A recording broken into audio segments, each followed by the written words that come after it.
Hello, everyone. May I please invite you to the stage, the main stage area, because we're about to play Happy Poetry.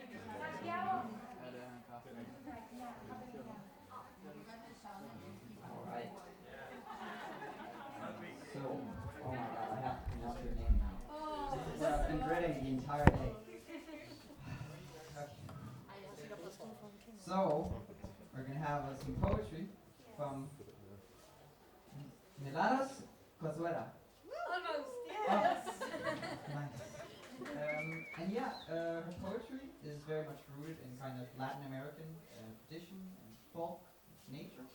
And then she talks about longing and probably a whole bunch of other things too. She seems like a very nice person, so let's give her a big round of applause.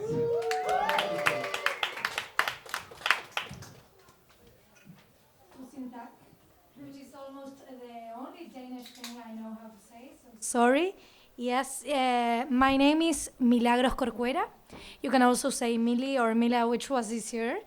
And I'm a poet and a writer, and I'd like to share with you some poetry in Spanish, so you can listen it in its original language, because I write in Spanish, and then I'll read them in English, because I think that's a language we all understand.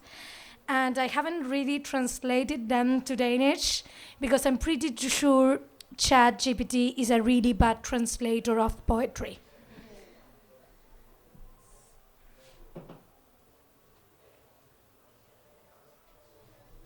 So I kind of made this thing for today because I do not like reading from the cell phone. I'm old school. And it starts with a poem about the year where I was born. So it actually mingles a lot of things that happened in 1993. Yes, I am that old.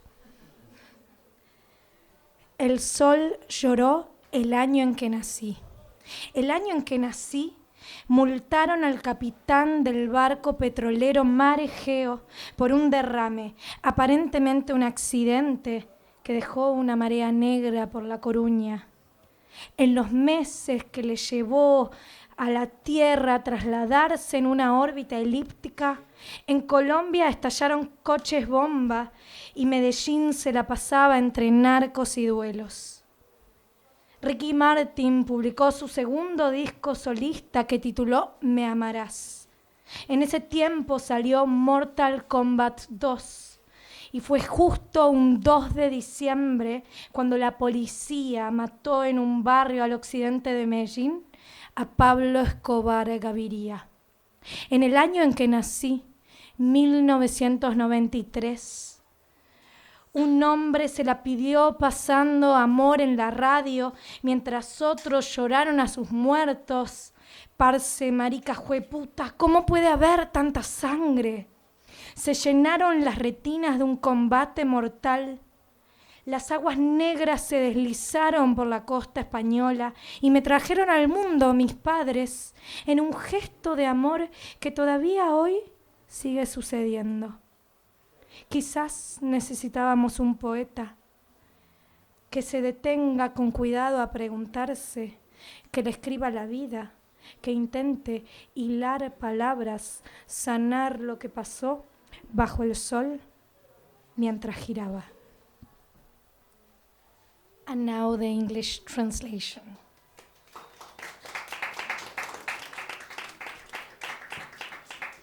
The sun wept the year I was born. The year I was born, the captain of a ship carrying petrol was fined for a spill, apparently an accident that left waves filled with oil around La Coruña.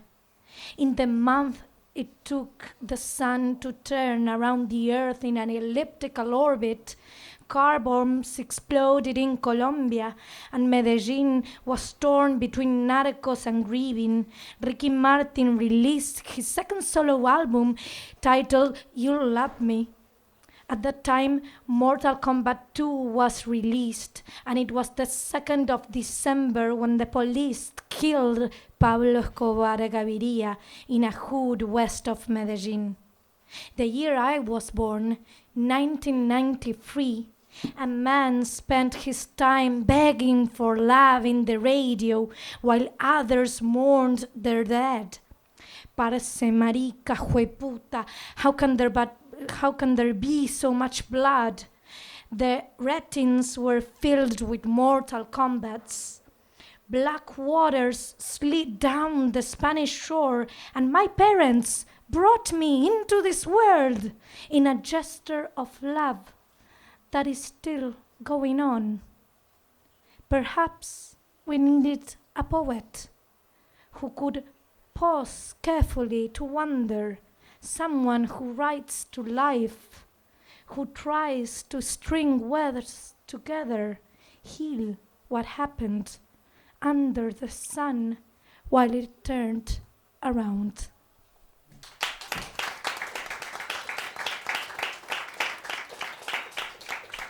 Muchas gracias. Thank you very much.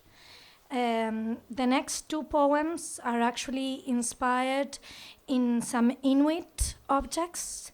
I had written them many years ago before coming to Denmark or even knowing its relationship to Greenland.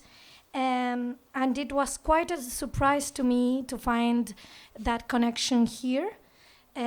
So I thought it would be suitable to share them with you today. They are about some Inuit sunglasses and an Inuit starry bear. Máscara de huesos. Un hueso de ballena se talla hasta convertirse en una máscara con dos ranuras delgadas. Sobreponen el hueso a los ojos. Entra menos de la peligrosa luz de la nieve. Son apenas 2 hilos. Los hombres ponen hueso sobre sus huesos, cuerno, marfil. El animal sobre la carne protege de la arena y el resplandor. La visión inuit es ahora una línea horizontal, pero ¿quién no quisiera una máscara ante la luz impasible donde casi no anochece? Tener huesos más fuertes, pedírselos a los mayores, intentar ponernos a salvo de conocer la claridad que nos dañará. Mask of Bones. A whalebone is carved into a mask with 2 elongated slits. People place the bone over their eyes. Less of the dangerous no light enters, just 2 thin threads. Men place bones over their bones, horn, ivory. The animal upon the flesh shields from the sand and glare. The Inuit vision is now a horizontal line, but who wouldn't want a mask before the unyielding light where night barely falls? To have stronger bones, to ask the elders for them, trying to keep ourselves safe from knowing the clarity that will harm us.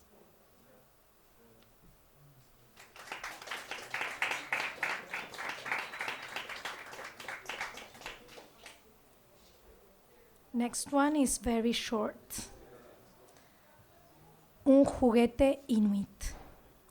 Dibujaron constelaciones en la espalda de un oso polar, estrellas blancas sobre el pelaje blanco. ¿Quién fue? ¿Qué niño o qué mano sueña con un oso celeste? An Inuit toy. They drew constellations on the back of a polar bear, white stars upon a white fur. Are there invisible maps on the snow? Who was it? What child or what hand dreams of a celestial bear?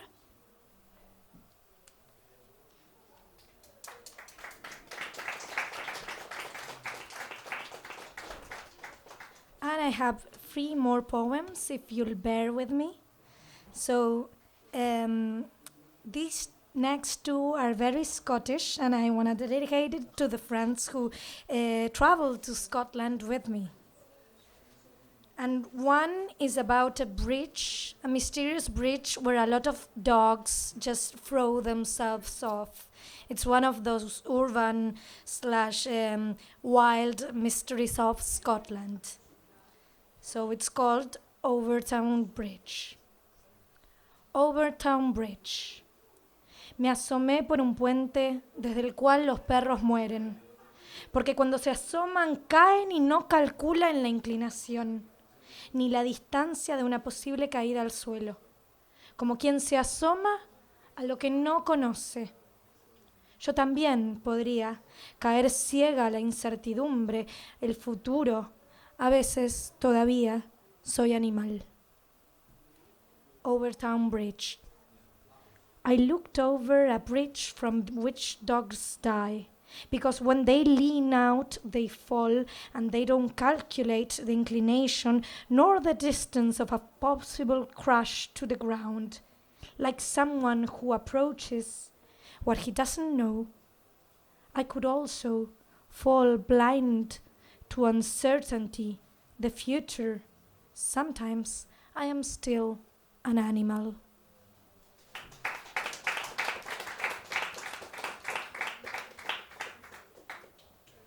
And in the next one, you have to picture the Scottish Highlands and some waterfalls and cold rivers between them.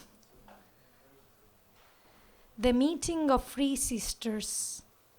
Lentamente, con las semanas, a través de los caminos, empiezo a mirar Escocia. It's gorgeous, isn't it? Y entre la niebla, donde aparecen y desaparecen las colinas, tragadas por las nubes, regadas por ovejas, estoy de acuerdo.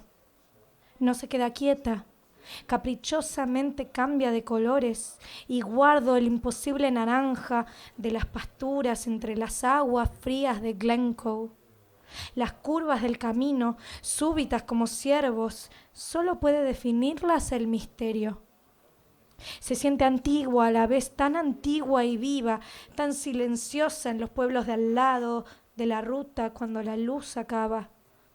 Uno creería que nada más pasa, pero dicen que el agua helada de las hadas puede calentarse si dos cuerpos se encuentran.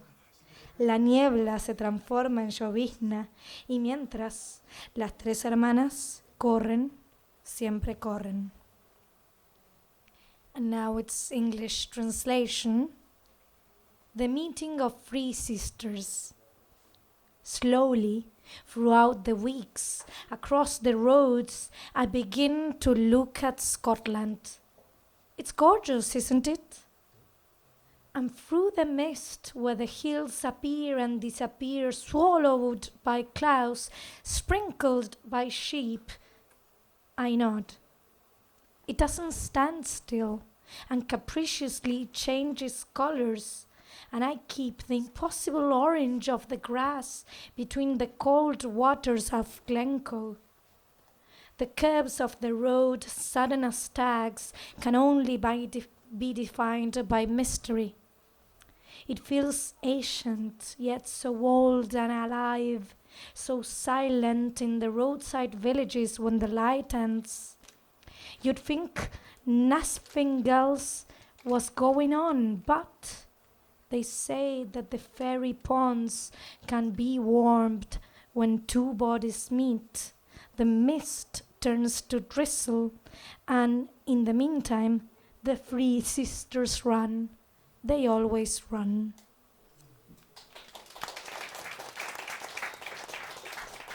And this is the last one.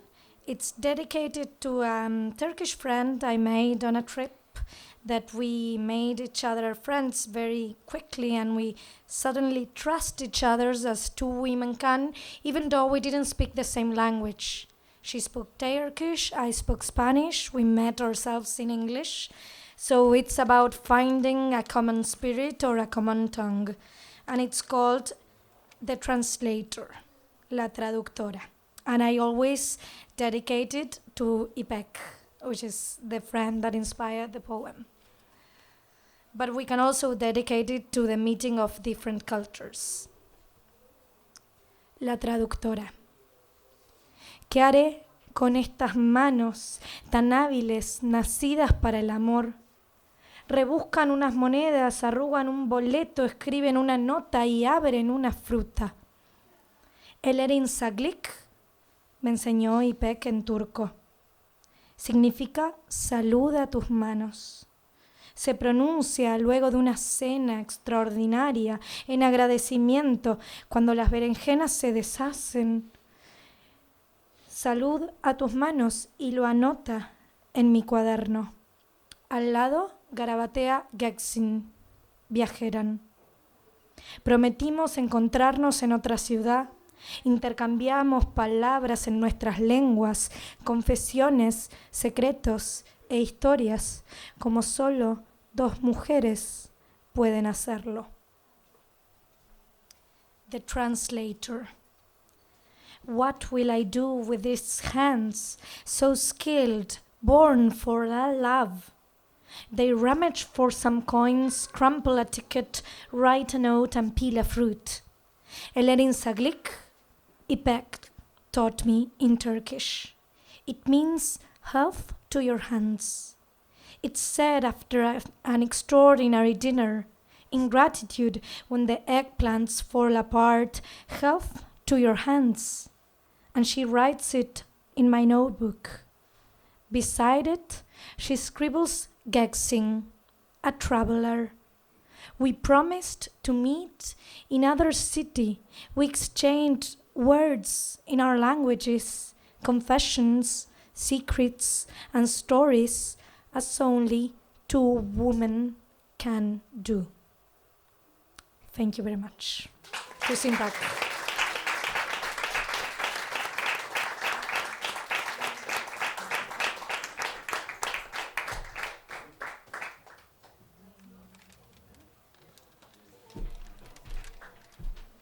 All right, thanks a lot, Milagros.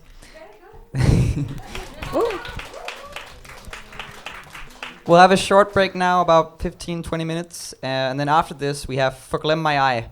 Forglem My Eye. We'll be doing some like just sound art poetry installation thing. So look forward to that.